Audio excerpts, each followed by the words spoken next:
Namaste. Welcome all of you for this discussion on Samarpan. It's going to be a reflection session. We'll also be anchoring on few shlokas from Bhagavad Gita for today. Samarpan was a session which was focused on the psychology lessons from Bhagavad Gita. It was a 12-week course, and we've completed the 12-week course. We are now in the reflection session, which is a month after completing the 12 weeks course. So very quickly, before we jump into the session, who we are from Shreehi. Shreehi is a group of corporate trainers, a team of psychologists, therapists. We are also PLR experts and certified ICF accredited coaches. We've received international awards for Best Business Coach in 2024 and Top 100 Most Impactful and Influential Coaching Leader Awards, Pan India level in 2023 and 24. Uh, what we do at Shreehi, we do various workshops and leadership labs based on Bhagavad Gita, which we call as Samarpan, and based on Upanishads, which we call as Manthan. We are into family business coaching for some prominent family businesses in India and also abroad. We do a lot of therapy for young adults. So various issues that young adults come from, right from LGBT issues to neurodivergence based support that they want. We have supported 125 plus successful pregnancies with fertility coaching. We have also worked in the health and wellness area in terms of reversal of autoimmune disorder, support for cancer recovery, support for obsessive compulsive disorder recovery, and all of that. In past life regression, we specifically focus on helping people overcome relationship issues or behavioral issues that they've been struggling for quite a while. In terms of counseling support and relationship marital counseling or even parent teenager counseling, we do a lot of relationship coaching and counseling for couple, parents, teenagers, and all of that. So these are some of our corporate clients with whom we do, customized workshops, or we've done corporate leadership coaching for them and all of that. So let's start with our regular invocation for Sri Krishna. वसुदेवसुतं देवं कंसचानूरमर्दनं देवकी परमानन्दं कृष्णो वन्दे जगद्गुरुम्. Moving on to the invocation of Gita. सर्वोपनिषदो गावो दोक्ता गोपालनन्दनः पार्थो वत्सः सुधीर्भोक्ता दुक्तं गीतामृतं महत्.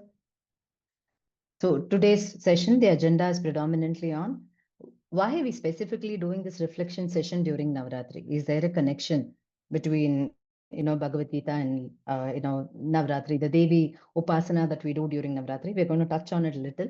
We will be looking at the anchoring, some anchoring shlokas from the Bhagavad Gita. Please feel free to stop me anywhere. It'll be nice, having question and answers, discussions. There'll also be a very short meditation, some stories here and there. And towards then, we'll also be looking at the kind of support group that we are planning to, hold in the coming days, which will be predominantly around our spiritual progress in the abhyasa that we are willing to commit, and can we travel together as a group of spiritual aspirants. So for those who have completed the course successfully, they'll be receiving a certificate of completion. So this is for Sangeeta Anand, who is with us today. Kavya also will be receiving a certificate, and so will be other participants who have completed their course properly. So thank you for being such active participants. We really highly value your commitment and being with us throughout this journey. So let's start with the initial this thing. The If we look at the link between Lalita Tripura Sundari and Sri Krishna, this particular shloka comes in Padma Purana, where it says, Aham Chalalita Devi Pumrupa Krishna Vigraha Avayoratmaram Nasti Satya Satyam Hi Narada. So Krishna says, I am Lalita and I am Krishna. There is no difference between the two of us, Narada. This is Satyam. Now, this comes very, very clearly in Padma Purana. So, when we are doing our Navaratri Upasana, we can visualize either the Devi aspect of the mother and hold on to her. Some of you, if you're finding it difficult to hold on to the Devi aspect, this is also a suitable time to hold on to Krishna. And you can look at whichever bhavam that you want. It could be the Mathrubhavam with which you are approaching the Devi and doing the Navratri Puja, your Navratri Upasana around this time. Or it could be a Sakhi Bhavam with which you approach Krishna and do your Upasana. Or it could be more around even a Vatsalya Bhavam. There are some who see Krishna as their little son, and they They prefer doing a upasana around that. So feel free is what we will say.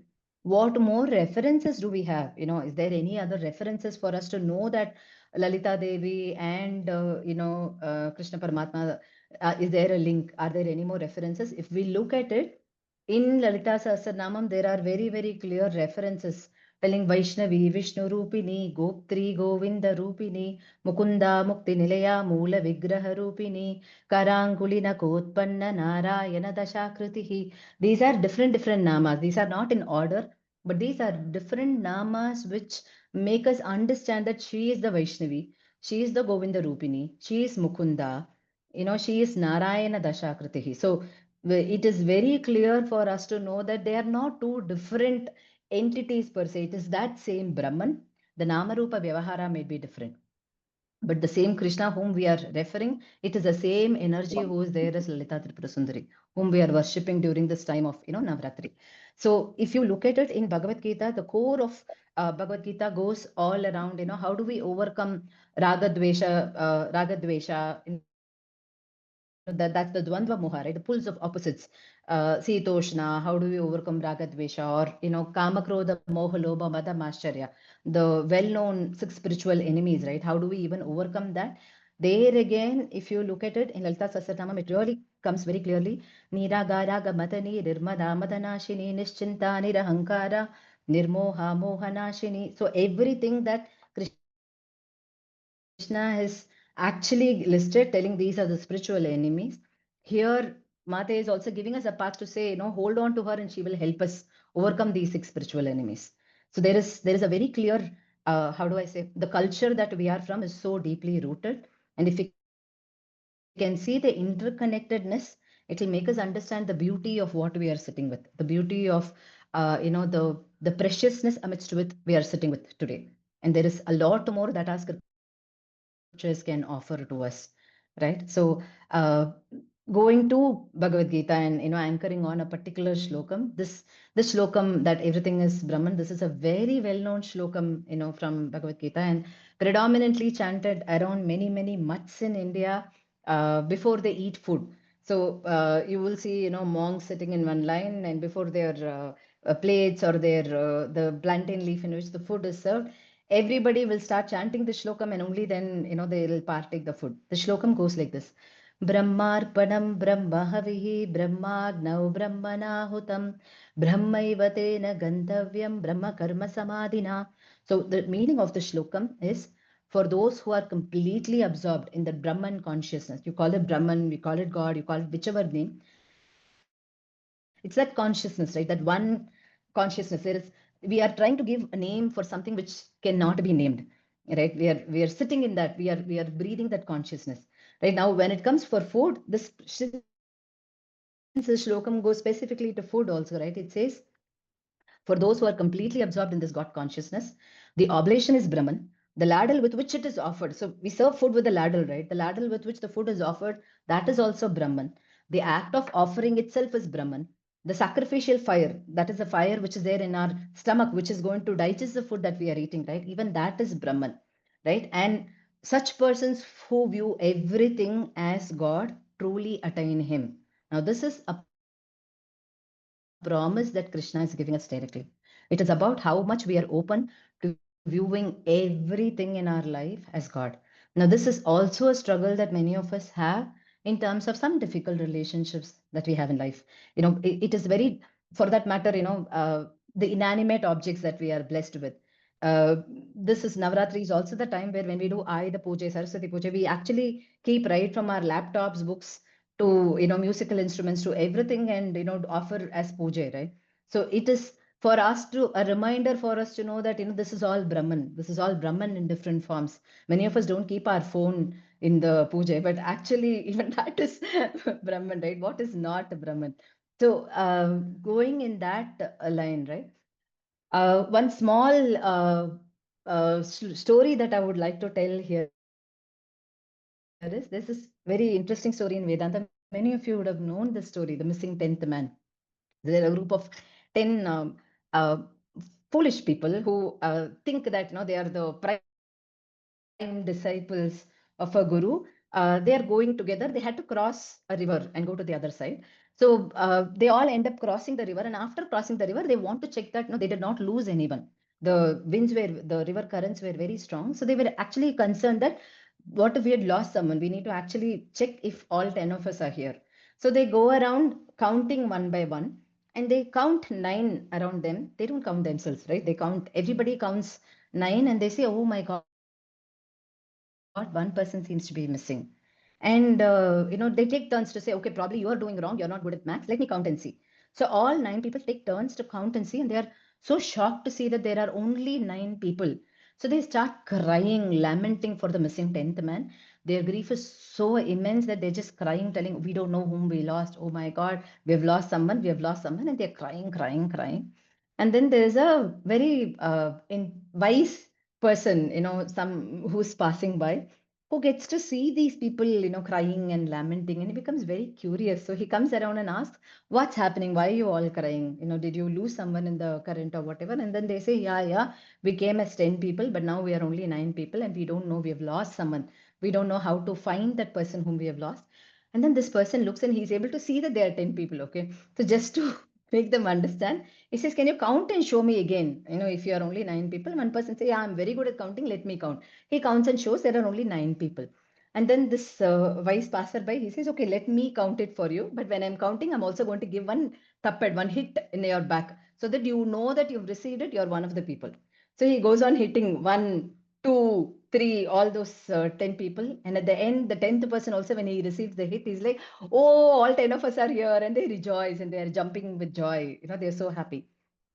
So, like that, why I told the story is many a times we look for the Brahman, we look for God everywhere outside, but we forget that that Brahman, that Brahmanda is in this Pindanda that we are also. We forget to turn towards ourselves and start looking at the inner Garbhagraha where we can hold on to that Murti. And that is what Krishna is referring with the shloka. So if we can anchor into this, and this is not to come from a space of ego or whatever, but to genuinely understand that, a person who is alive till a particular time, and when they are passing, everything in the body is the same, right? But something is not there. We say, okay, the breath is not there, but there are also times where we know that the breath is going down slowly, but something is not there. The body starts getting cold, right? Something is going off from them. That life that we are telling is nothing but that, that spark is nothing but that Brahman, right? And many a times we forget that in the running of the world, in the running of doing so many activities, many of us are so focused on doing our best, at work, doing our best at home, or trying to balance so many things, we don't sit to try to connect with ourselves. So that's a request, or an invitation that I'm asking all of you to hold on to, and think through on that particular note. Those of you who are off video, it'll be nice to come on video. It'll be nice to look at your faces and talk. Otherwise, it's like, I know there are some who are on video, thankfully, thanks to you, but the others also, it'd be nice if we all are on video. So another shloka for us to anchor is, this is a promise that Sri Krishna is giving, right? Yoga Kshemam Vahamiham. This is a popular tagline of Life Insurance Corporation of India. They've taken this line and they've put in all their this thing, right? Yoga Kshemam Vahamiham. But if we look at it, Shloka 9.22. So when I say 9.22, chapter 9, verse 22 of Bhagavad Gita, it goes like this. Ananyas chintayento mame jana paryupasate tesham nityabhiyuktanam yogakshemam vahamyaham. So what Krishna is telling is, there are those who always think of me and engage in exclusive devotion to me. To them, whose minds are always absorbed to me, I provide what they lack and preserve what they already possess. So he is telling, he is there to take care of our yoga and kshema. The only work that we are expected to do, hold on to that inner Brahman. The shloka that we saw just a few minutes ago, right? Holding on to that inner Brahman, and then, having that Shraddha, that unstinted faith, right? There's no proper equivalent for Shraddha in, English. There are some very beautiful Sanskrit words for which, if we try to give the English word, equivalent, we might fall short. But I would only say if we can hold on to that inner deity with that Shraddha, Ishta Devata, we need to first of all do the Prana Pradishta to anchor an inner deity in us, right? It's very easily many people say, oh, the body is temple, we need to take care of the body as temple. But if we look at it, what happens in a temple? There is Nitya Puja that is happening. There are agamas that's happening. Lamp is being lit, right? There are prasadams which are being offered in a temple. Do we take care of ourselves and remember that there is an inner deity? Are we holding on to that inner deity repeatedly? That's a reflection, that many of us can probably, consider, right? So, any thoughts, anything that anyone wants to share so far? I know I'm going on a monologue. There are not too many slides after this. So, if there's anything that you would want to talk, we can talk and then we can move on. Yes. Um, I Yes, was just Arun. wondering if there could be some practical guidance or a program which can be crafted to hold on to this inner deity. In a way, Samarpan was crafted like that only, Aruna, so that it was at one level we were looking at Bhagavad Gita and from a psychological angle lens, but the actual core of Samarpan was also we do the Sita Prajna chanting at every this thing, and we were also doing abhyasas. If you ask Sangeeta Anand or Kavya or Deepa, they will tell you that there are people who have committed for Mhm. 70 days abhyasa and they've done. It could be something as simple as holding on to a particular shloka and reflecting on it every day, or it could be something as simple as spending 20 minutes of conscious time with nature, no mobile, nothing, just connecting with that Brahman internally and externally. Or it could be holding on to some shlokams, it could be Lata Sahasranamam or anything. But when we are holding on to it and doing it as a practice for those 21 days or 70 days or 1 or 2 days or whatever, that abhyasa itself has the power to take us to that inner deity, and that's what we do in Samarpan over the course of the program is structured to be over a course of 12 weeks. It's done in a particular way so that it helps us, it takes us back to ourselves. It's a journey, internal journey to ourselves. Yes, Sangeeta. Yeah, so actually, I just wanted to add to what Anurama was saying over the 12 weeks that I've been attending this course. Every week, we used to learn different concepts, different things to practice. And actually, at one point, I started feeling a little overwhelmed. I came back in the next session. I said, I don't know, from the first to the ninth, there's so many things to do. What am I supposed to do? I got confused. There was a lot of things like that. But at the end of the day, I just realized if you could do what you can do, like Anurama said, right? Something very simple. And even if it is just deep breathing, or if it is, if you have, if you believe in God, you have a puja room or whatever in your house, if you can just sit looking at a picture also, if you're not able to focus, I think that gives a lot of peace. And when I was confused, I actually came across a very interesting story in since we're talking about Lord Krishna, it's about him. There I read in one of the books that in Brindavanam, there were a lot of parrots. And since a lot of people always used to be keeping on talking about Krishna, the name Krishna was repeated very often by all the gopikas and all the people who used to cross that forest. And the parrots picked it up because they have a habit of imitating the human beings. So since everybody said Krishna, Krishna, Krishna, the parrots also simply started saying Krishna, Krishna, Krishna, Krishna. And it is said that after the parrots died, they attained the status of sage Sukha. The Sukha Brahman who was there, they attained the status. So the moral was like, the parents did not do it with any conscious effort. They did not know they were praying to God. They don't have the sixth sense to discern right and wrong. They were just simply repeating whatever the humans were saying.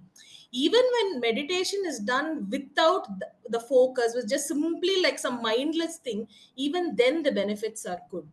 So, I mean, I think that's something that I've learned over these 12 weeks course. So, thank you, Shreehi and Anurama, for this course. Thank you, Sangeeta. One thing that I would add is, see, we can do what has happened is because we were not past the science behind why things are done the way that it is done in our tradition. Many a times we think having a scientific bent, it is always wise to go away from the ritualistic practices, or I'm a spiritual person but I'm not a ritualistic person. Many people use this in their conversation. I'm not against any of that, but when For the human mind, it is always easy to either hold on to a nama or rupa. Imagine, if we are all sitting in a space, right, and we are all breathing in air, but how many times we even remember that we are breathing in air? How many of us are actually taking abdominal deep breaths on a regular basis? Breathing just happens by some divine grace. It's happening on its own, and so we are all alive, sitting and talking together. But imagine if we start taking conscious deep breaths, there is a shift that happens to us in our thinking. There is a shift that happens to us in the way that we come across as even individuals, right? In a similar way, when we are doing rituals or even simple namasmarana with the conscious presence, with the conscious anchoring deep within to that inner Brahman, then there is a relationship that we are creating between us and that inner Brahman. That's the relationship which has the power to transcend us to a different space, right? Because there's nothing else to offer than ourselves there. And that offering, who is going to do if not us? That's the work, that Samarpan is, the name itself is coined in such a way that can we do everything in life as a Samarpane, not just the things that we do, not just the karma. So it's an integration of Bhakti Yoga, Jnana Yoga, Karma Yoga, but on top of it, can we also become the Samarpane to the higher power? Can we be in the mode to say, Naham Karta Hari Karta? Oh, my voice is breaking, is it? I'm so sorry. In case you want me to repeat, let me know. Sometimes, Sanu, not Was I always. audible? Sometimes. Okay. No, it's Okay. okay. Okay. We could follow you. No problem. Okay. Okay. Thank you. Thank you. Yes, Sangeeta. Uh, so there are two things I would like to say. One is, was this was so much of a synchronicity, is it? You're talking, you're starting with Krishna, you're bringing a parallel between the Devi, the Litambika, and Krishna, and you're talking about uh, Pindanda and the Brahmanda and the vice versa. And today is, yeah, it's the Kushmanda Devi. Was it all planned or has it been synchronized? This is beyond magic. I'm fascinated. I'm sure it was not planned. I'm aware of that. I'm for certain. And then yesterday I happened to, and to add to more of what you said, you were saying the body is the temple and you do the worship within the body.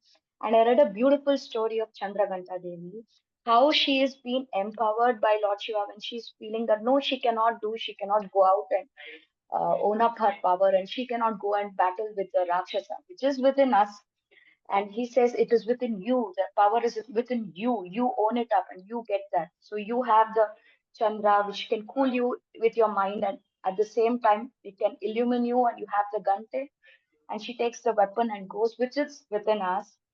And exactly, you're telling the same things, it's just being added on to it. It's so beautiful. Thank you. I'm And glad. I had no clue that it is Kushmanda Devi's day today. It's just a blessing for us at the right this, timing. this thought, so it wouldn't have been, I knew it. And then there was a one more thing which I wanted to bring up. Maybe this. Maybe she'll tell me to do. It'll Yeah, come. one more It'll thing. come. Yeah, one more thing. I'm sorry, I'm taking time from all of you. And No then it worries. was said when you put a conscious effort, when we do the Nama Parayana or anything like that, there has been I'm just sharing a personal experience. There has been time where I'm caught up with so much of conflict. I'm not able to focus. When I start writing the Nama Japa, okay, it automatically gets you to that point. Mm, It slowly starts, a veil starts lifting. You'll not know when, but even if you, so that's that much hope he gives in us. Even if you do not can bring that mind into that, just take out my name and the veils will be lifted. That's the right. power of it. So it's Right. either ways. Apart from Mm. taking out the name, what else will you do is one particular saint who has told, and that has left a deep impact in me. What else can you do in my life? And when you start thinking on that, nothing, absolutely nothing. So yeah, Because this uh, was beautiful. Just the start of bring parallel to Lalitamba and Krishna. And one more thing, today while I was reciting, when I did my prayers in the morning before I rushed to my workplace, and this was coming, after the Vasudeva. I'm bringing that out, and I'm like, why am I bringing his thing here? So maybe okay, Krishna Arpanamastu, and I'm saying that, and then this is what is happening in the evening. You're bringing parallel, you're extending it. Thank you so much. This is pure magic. You're most welcome. You're most Bless welcome. Navratri. Thank you. So we many a times we think that we are the doers. We are doing whatever karma that we are doing. We are doing bhakti. We are doing the jnana yajna or whatever. But Bhagavad Gita repeatedly Krishna takes us to a space to say you are not the doer. Naham karta. That comes repeatedly in one way or the other in very hidden. It's not there given as Naham karta or Hari karta in as many words. But if we sit with Bhagavad Gita and if we actually read in between lines, Krishna is very clearly telling that he will do everything, he will take care of everything, like how we said the yoga and kshema part also. Krishna knows how to take care of us. So either we hold Krishna as Krishna and look at it, or we hold to the Divine Mother element since it's Navratri time. So let's do a very short meditation. Right from the chair that you're sitting on, visualize that you're sitting on your mother's lap, on a Divine Mother's lap. Okay, let's start with that as a focus. Those of you who are wearing glasses, a request is for you to remove your glasses so that there are no hindrances. We're not going to take too much of time, just a 2 or 3 minute calm meditation. So gently close your eyes. If you can, sit with your spine upright and your body very, very relaxed. Those of you who are okay to fold your feet and sit, if you can sit in Sukhasana, you will find the maximum benefit from this meditation. So sit folding your legs, but imagine wherever you are sitting, irrespective of it being a chair or a couch or whatever, imagine you are sitting in the lap of the Divine Mother. Take slow, deep breaths in, breathing in her presence, fragrance, her love, her unconditional love, and gently breathing out all the stress and tension that you're holding anywhere in your body.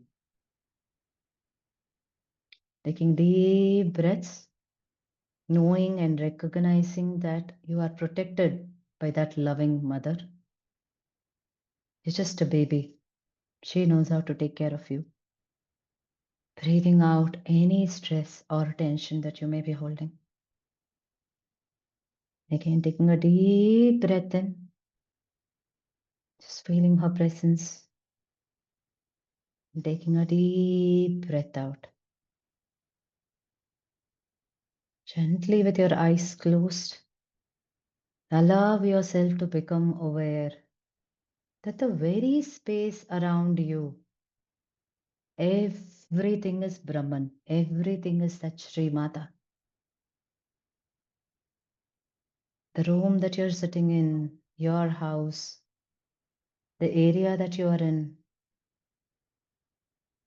the city that you're in, the country, the planet, the entire galaxy, galaxies of galaxies, everything is nothing but the Brahman, Shri Mata. What you're breathing in is her. You're breathing in Brahman. And as you breathe out, know that you're also breathing out Brahman. Know that you are in truth nothing but her, that Brahman.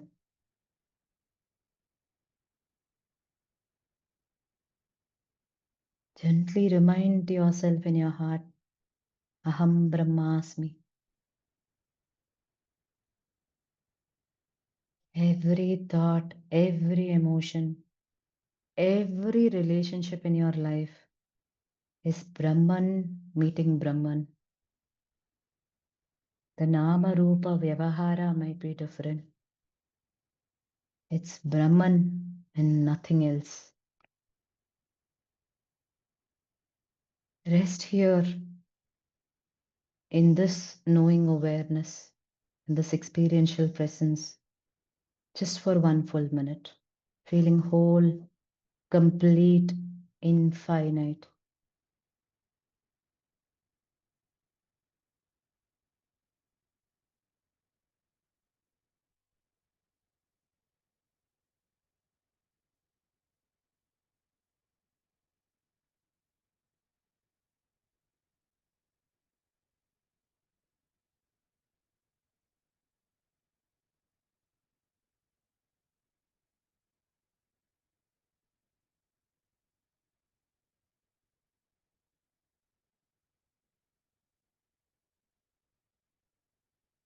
Gently take another deep breath in.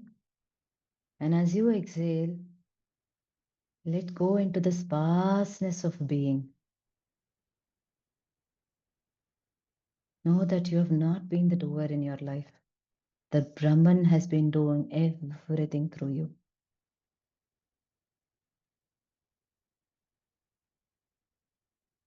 Whenever you're ready, gently bring your awareness back to your body. Become aware of the room that you're sitting in. Gently move your toes, your fingers. Take time to come back. Gently move your neck. Stretch yourself. Rub your palms. Place them on your eyes. Take your time.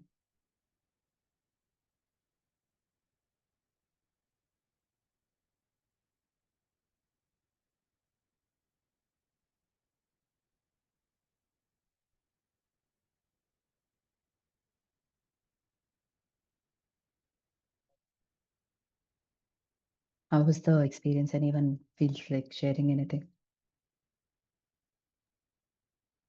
I had a very different kind of an experience. Hmm. I could feel my ear cavity for the first time in my life. Hmm. Typically, we watch for breath, right? Hmm. So, Shri Mata is my favorite word in Lalita Sahasranama. Hmm. That resonated with me a lot. So, when you said Shri Mata, I think you also know the context of why I like Shri Mata the most. Hmm. Hmm. So, I visualized sitting on her lap, but somehow I felt all my particles of body and everything dissipated into atoms or whatever. Hmm. It was all dissolved. Yeah. And then suddenly I could just feel my ear cavity only. Both the ears, and I'm connected to something else. Hmm. I've never felt that before. How can you ear drum something inside?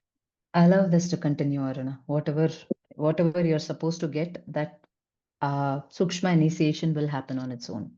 Continue in this space. Yes, Vaibhavi. Thanks. Good evening, Anurama, madam. Yeah, good evening. Generally, I get this lower abdominal pain, just below the core whenever I'm anxious or I'm facing any exam or, something very stressful. And whenever in the past, also, whenever I've done this kind of meditation, I feel relaxation here in my upper body. But this time I could feel that more of weight in that lower abdominal, not because of stress or something. It's not that I want to get up and do something. It's not adrenaline rush, but I think it was the pent up, it was the stored stress, which I mistook the stresses generally on the shoulder. I think it was at the core of that stomach. So I could Mm, feel the heaviness, is what I mm, can say. mm, mm, So my mm. experience was more of physical than mental. Right, right. I would request continue taking deep breaths through the day, Vaibhavi. The stress will dissipate on its own. Yeah. Mm.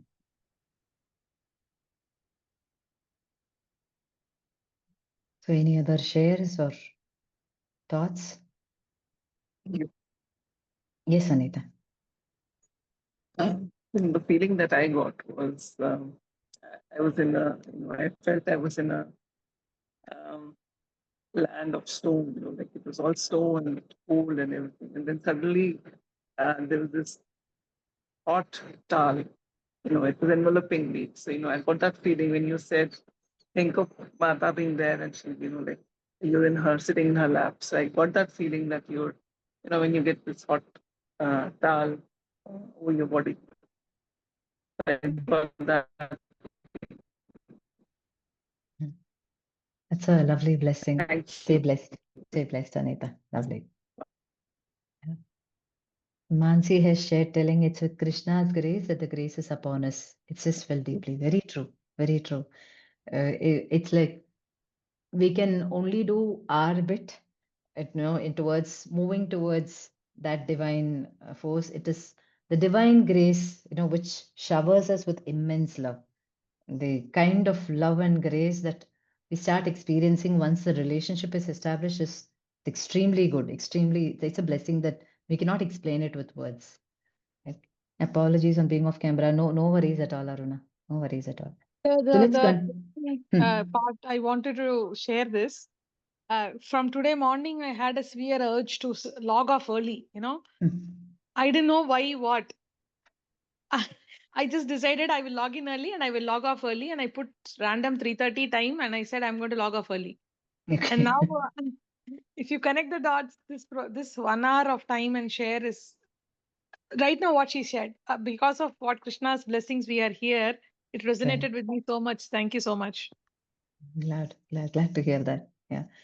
In fact, continuing on the Nama, right? Srimata Sri Maharagni, Srimat Simhasaneshwari is the third Nama that comes up in Lalita Sahasranama.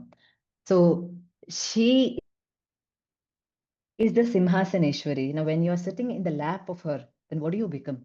Literally the prince of princes, right? And the Maharagni knows how to take care, of the princess of prince. We're very close to her heart, so she will know how to protect us. She will know how to cocoon us and take care of us. We just need to trust and surrender and know that we are with her. We are in very safe hands, right? That's the only work. That's the only sankalpam that we need to set on a regular basis. So some questions or some thought process, and I'm just going to continue back to the slide. Just give me So a what? minute. Sorry, Yeah. one question which I want to park maybe for Yes. later. Yeah. Addictive tendencies, Mm. scroll watching, binge watching. We hear it a lot. It's very common now. People don't even realize they're addicted basically. Mm. When you say aham karna, hari karta, and I'm not the doer, how does Mm. it? I'm not able to correlate that. If you can. See, that is where we were telling, right? See, when we do anything, when we do, right, when there is a conscious presence, why we are different from animals or plants or trees is that we are blessed with this mind. We are blessed with this conscious presence, right? That is something that it's not that the other inanimate objects or animals don't have. It's just that this blessing we need to bank on in the right. We need to channelize it properly. Many times we don't do this. So in fact, in lines to your question only, Aruna, I had also put this question in the slides telling at once in a while we need to pause and ask ourselves, for whom does the dog wag its tail? Here in the context, just a metaphor, like how dog is wagging its tail. If our mind is the dog, for whom is it wagging its tail?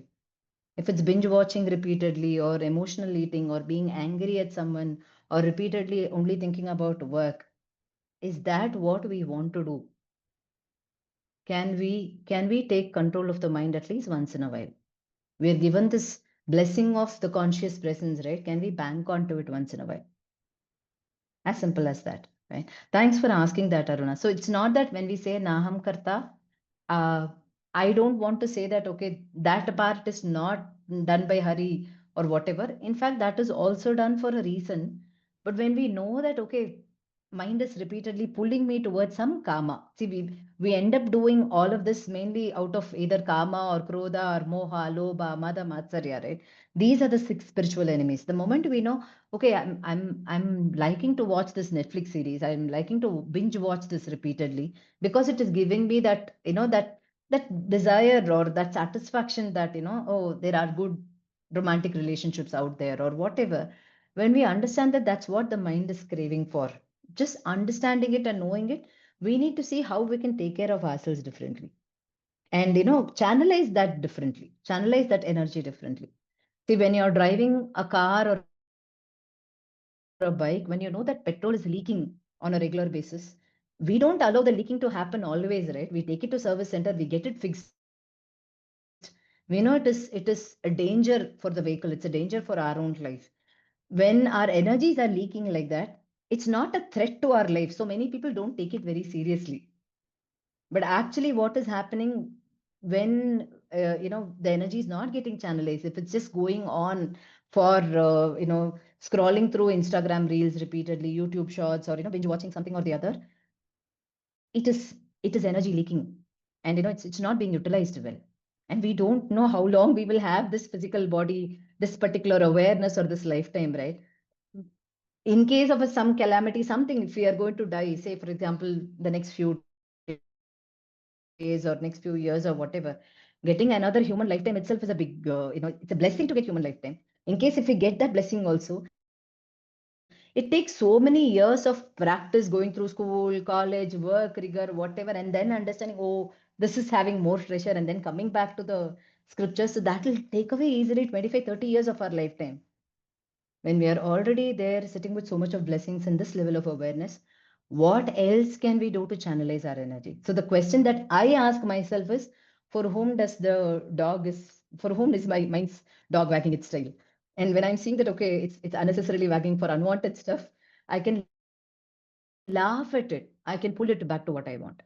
I'm offering only what I've been practicing. So please consider this, and whatever works for you.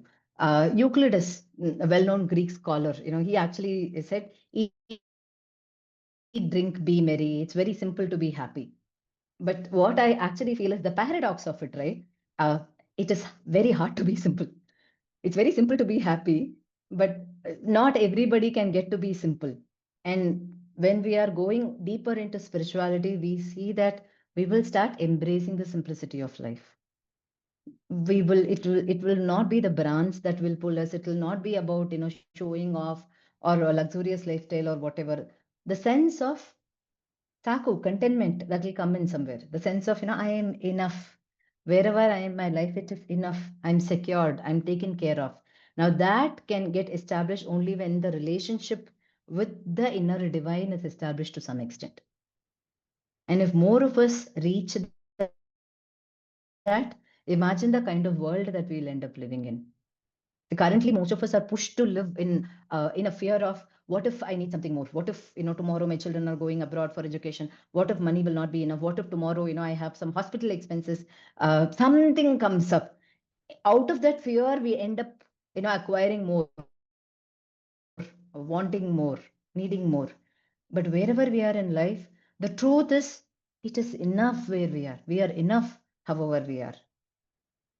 And the more we accept that truth, we'll start seeing that life will become very simple. When we start living a simple life, life becomes extremely simple. It's not complex at all, right? And that's an invitation. And the last shlokam that we'll anchor upon today, yes, Vaibhavi, go for your question. Ma'am, now when you were explaining, right, about the consciousness, I think you have explained me briefly in the past, but still the question is coming back. You also mentioned about work. Is it the work that we are thinking about or going back? Are you saying it as leakage again because we are considering more of salary perspective, or we need breaks, conscious breaks, or so much of obsession towards work is also not needed? I'm not very clear with that. See, we all need to do our karma. There is no escape from not doing karma.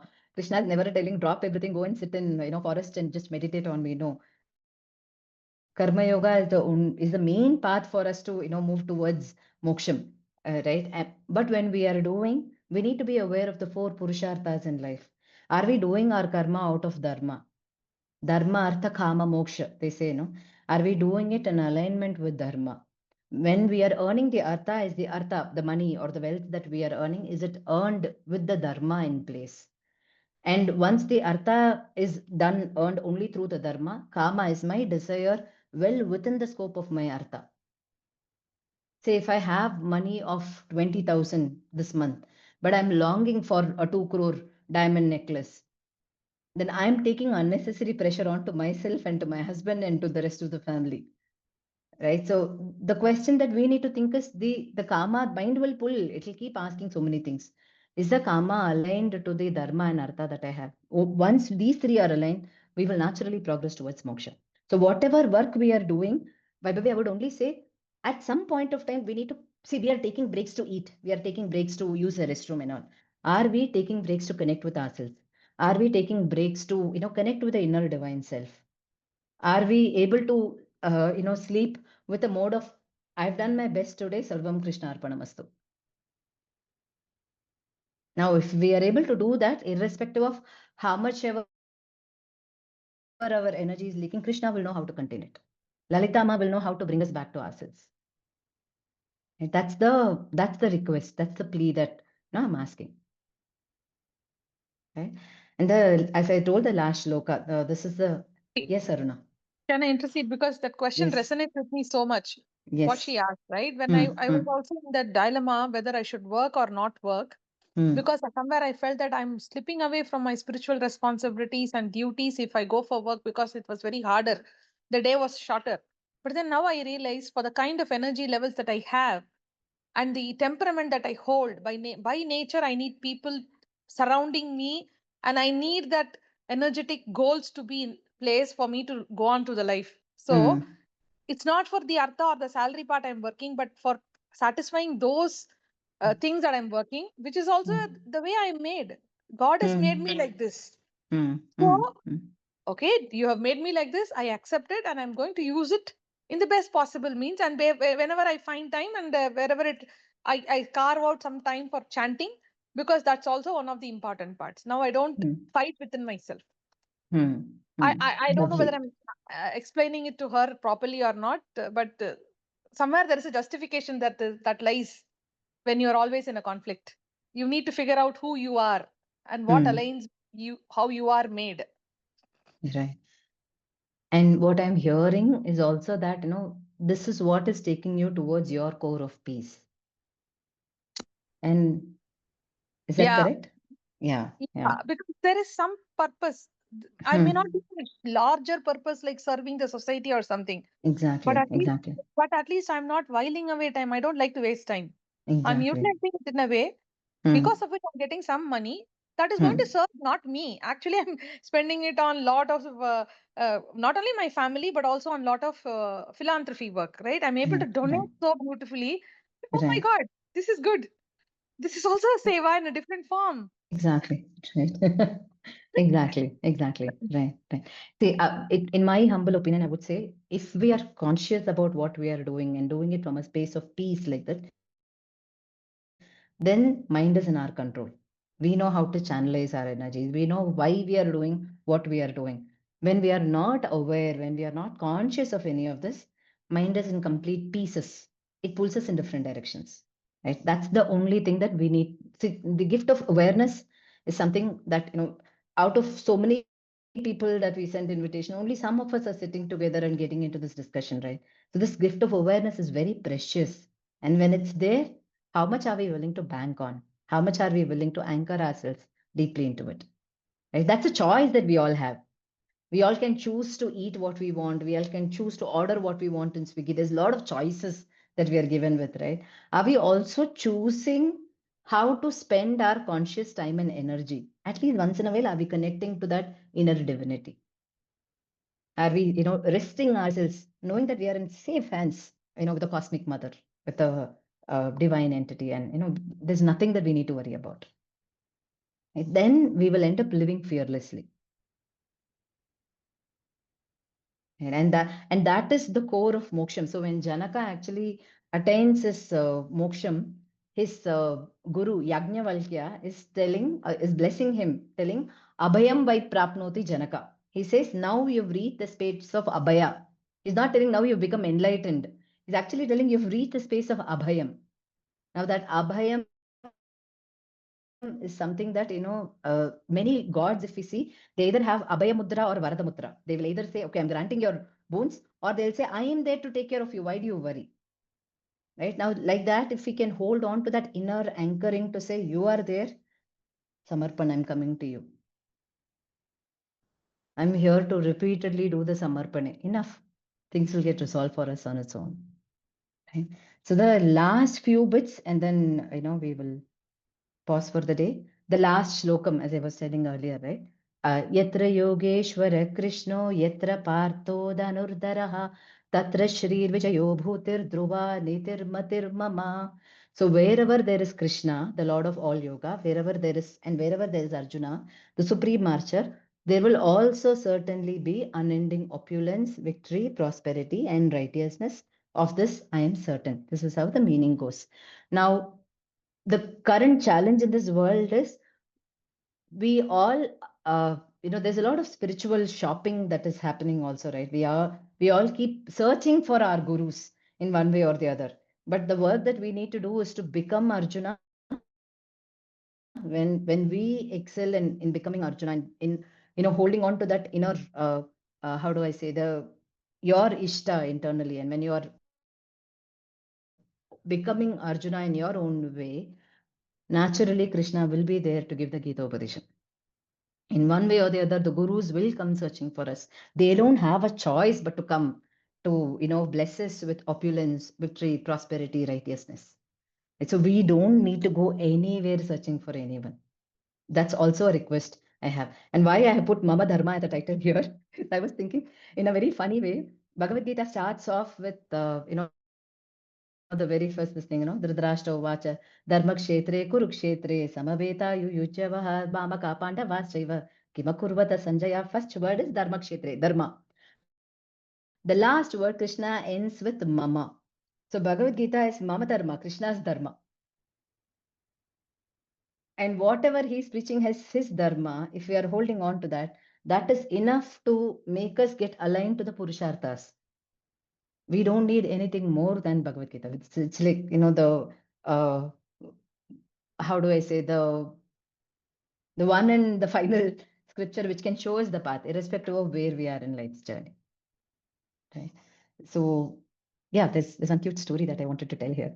There is this boarding school in which kids are they long to eat fruits, right? So they take more fruits, or whenever they keep fruits during lunch or whatever.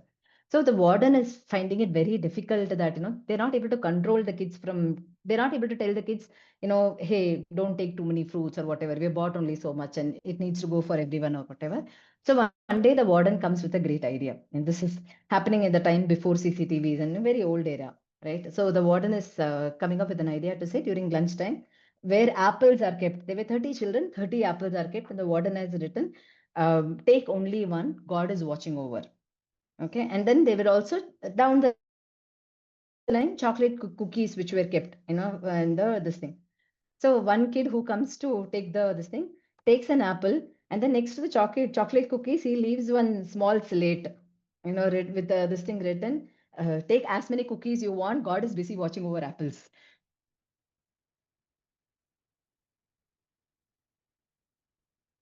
Right. So that naughtiness is also a major element, and which Krishna is reminding us repeatedly.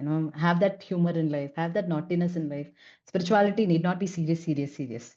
It need not be as if we are in ICU with tubes in our the nostrils. None of us are like that. We are all happy, alive, active, so we can laugh, dance, live nicely, but stay connected to the inner divine. That's the only ask, right? So we are towards the end. This is something that at Shreehi we are looking at offering a support space for those spiritual aspirants who want to practice abhyasa in one way or the other. We already do it, in Samarpan program. What we are offering is something which is open for anyone who is willing to commit for a 21-day abhyasa. The minimum expectation is that you commit for something for 21 days. It could be anything that resonates with you. Right? It could be reading one page from the Gospel of Sri Ramakrishna. It could be just reflecting on one verse from Bhagavad Gita. It could be singing Carnatic Kirtan. It could be anything that you want to commit to. But 21 days of committing, holding on to it, and coming in, messaging in the group telling, today's Lalita Sahasranama Parayana done. Or what we do currently in Samarpan is we come and say, "Okay, Lalita Sahasranamam day 15 of 21." That's all. It's not even, completed, stuck here, stuck there, nothing. It's only coming and telling, okay, I'm progressing. So it's like a group where you're committing and you're getting support from each other. And it's our responsibility to hold the space and live up to our commitment. In case if we are not able to do the 21 days properly, say we do till day 12, 13, day 14, we are not able to, continue doing. The counter resets to 1. So we restart again from day 1. Give a commitment again and do it for 21 days, honor our commitment. It's literally like honoring our word and living up to it, right? And we are also looking at holding a satsang on a monthly once basis. It will be just 1 hour. It could be on, picking up a spiritual book, reading and reflecting together. So in the Abhyasa support group only, we will tell which book we are going to choose this particular month, or which chapter we'll be reading or whatever. And then we all read together, come and, read the book together, read that particular chapter together, reflect on it, share our discussion. So it's more like satsang, because Satya is the one which is going to take us towards the Brahman. And in India, we have had such wise saints to even come up with the tagline Satyameva Jayate, which is what is true, right? And as long as we are holding on to our inner Satya, God will show us the way.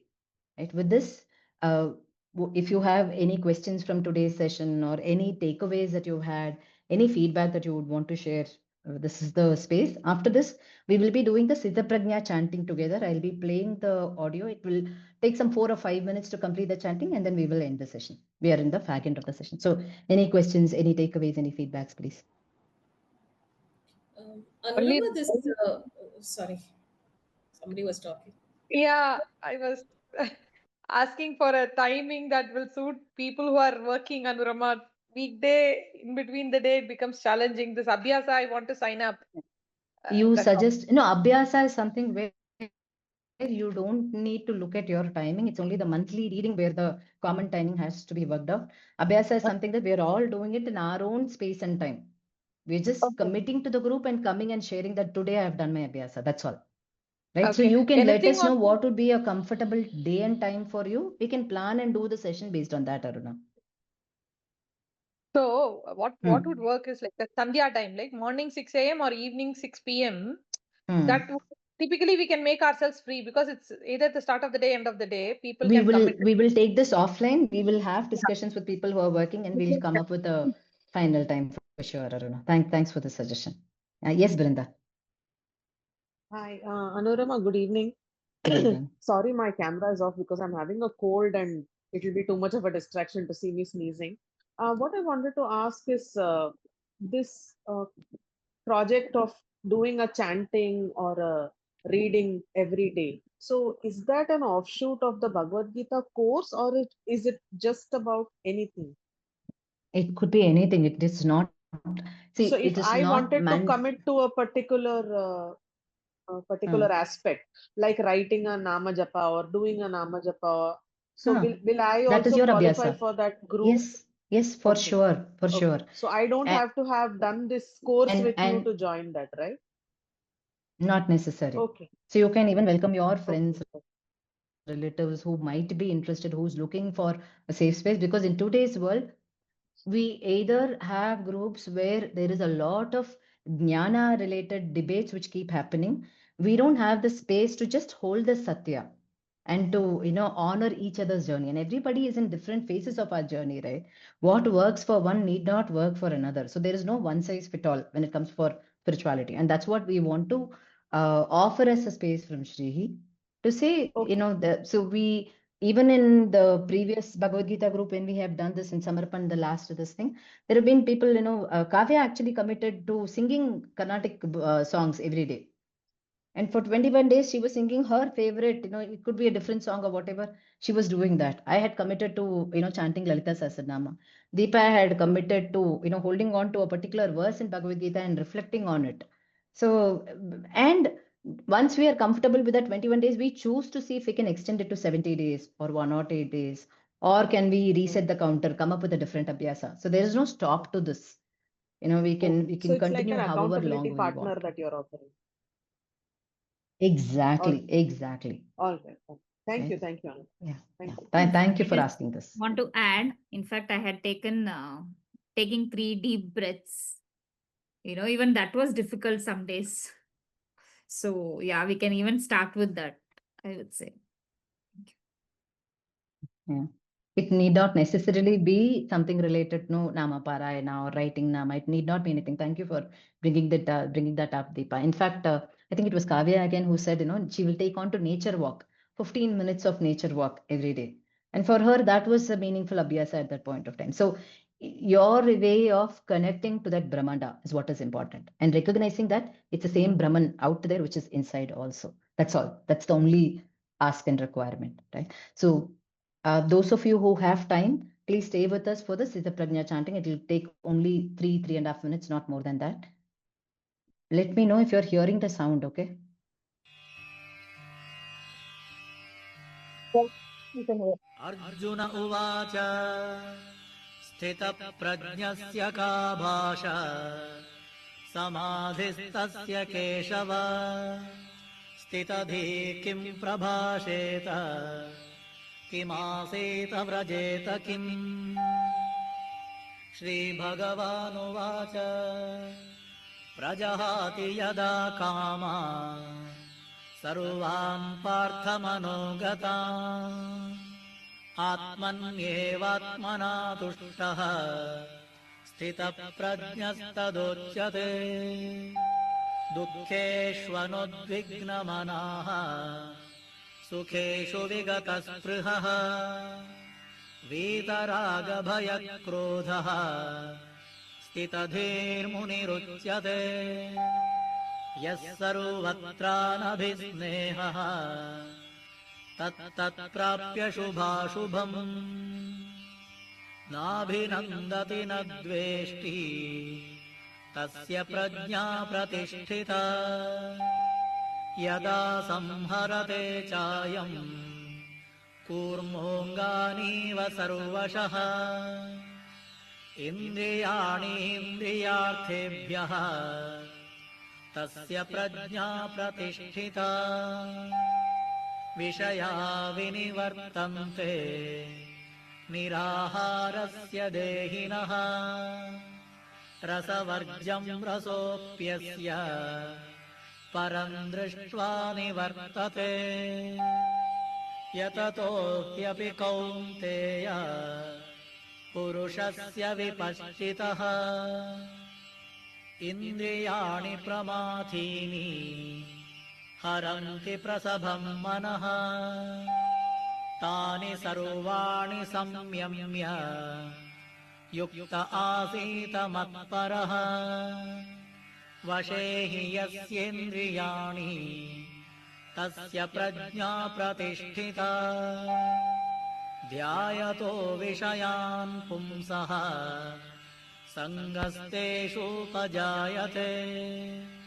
सङ्गात् सञ्जायते कामः कामात् क्रोधोऽभिजायते क्रोधाद्भवति सम्मोहः सम्मोहात् स्मृतिविभ्रमः स्मृतिभ्रंशात् बुद्धिनाशः बुद्धिनाशात् प्रणश्यति रागद्वेषवियुक्तैस्तु विषयान् इन्द्रियैश्चरन् आत्मवश्यैर्विधेयात्मा प्रसादमधिगच्छति प्रसादे सर्वदुःखानां हानिरस्योपजायते प्रसन्नचेतसो ह्याशु बुद्धिः पर्यवतिष्ठते नास्ति बुद्धिरयुक्तस्य न चायुक्तस्य भावना न चाभावयतः शान्तिः अशान्तस्य कुतः सुखम् इन्द्रियाणां हि चरताम् यन्मनोनुविधीयते तदस्य हरति प्रज्ञाम् वायुर्नावमिवाम्भसि तस्माद्यस्य महाबाहो निगृहीतानि सर्वशः इन्द्रियाणीन्द्रियार्थेभ्यः तस्य प्रज्ञा प्रतिष्ठिता या निशा सर्वभूतानां तस्यां जागर्ति संयमी यस्यां जाग्रति भूतानि सा निशा पश्यतो मुनेः आपूर्यमाणमचलप्रतिष्ठम् समुद्रमापः प्रविशन्ति यद्वत् तद्वत्कामायं प्रविशन्ति सर्वे स शान्तिमाप्नोति न कामकामी विहाय कामान् यः सर्वान् पुमांश्चरति निःस्पृहः निर्ममो निरहङ्कारः स शान्तिमधिगच्छति एषा ब्राह्मी स्थितिः पार्थ नैनां प्राप्य विमुह्यति स्थित्वा स्यामन्तकालेऽपि ब्रह्मनिर्वाणमृच्छति ॐ तत्सदिति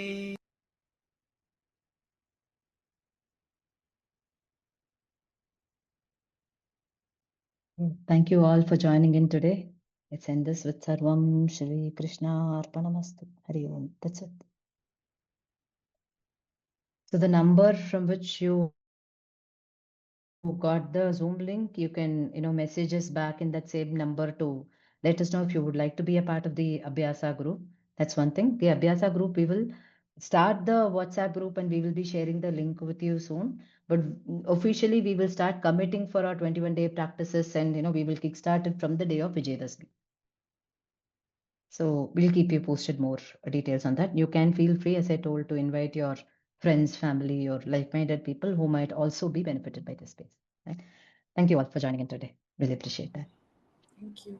Namaste. Thank